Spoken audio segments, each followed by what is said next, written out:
Guys, I don't know how to explain it or how to say it, but if you bought a 2023 Dodge product, it's probably a lemon. I'm sorry. The reports keep coming in with facts, not just comments, because they start as comments and then we get emails from people. It's not good, guys. It's really not good. Let's go.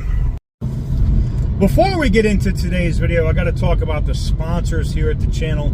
Morgan & Morgan Attorneys at Law. If you're looking for a personal injury law firm, you'll find none larger than Morgan & Morgan, handling over 20 million phone calls in 2023. There it is, alone. You can get started in 8 clicks or less from basically any one of these smartphones by going to forthepeople.com/TK's Garage. Again, that's forthepeople.com/TK's Garage. And I appreciate them for allowing me to do what I do.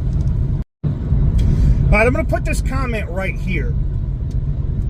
So we had a comment yesterday that said, hey, I got a 2023 Dodge product and I'm having this rubber, grinding type of rubbing sound every time I get on the brake and do.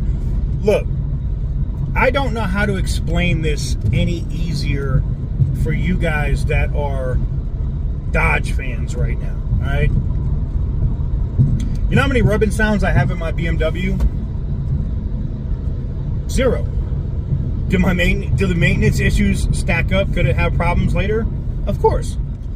That said, I have 0 problems with my BMW. Not the same that I would have with a 2023 Dodge product, and that's saying a lot. What's crazy about this is broken windows, right? I have a separate video on that. Shout out to Butter the Insider, because he's had multiple people reach out to him, right? Broken windows, entire rear ends not glued properly, bodies put together. They're not buying them back, so they're putting customers' lives at risk in some of these cars. And then you have these weird things where you have like rubber rounded, rubbing sounds, which are probably broken rear ends or rear end issues, and axles, like we had with that customer that I put in the comment there. And what is Dodge doing about it? Well, Stellantis, nothing.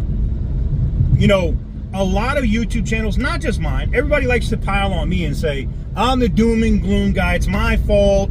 My value of my car went down because of you, man. It's all your fault. It's not my fault. Get the F out of here. It's not my fault at all. You're having the issues that you're having with your Dodge product because the employees are all getting fired, okay? Am I going to put my heart and soul into building a car when a company doesn't give a rat's ass about me?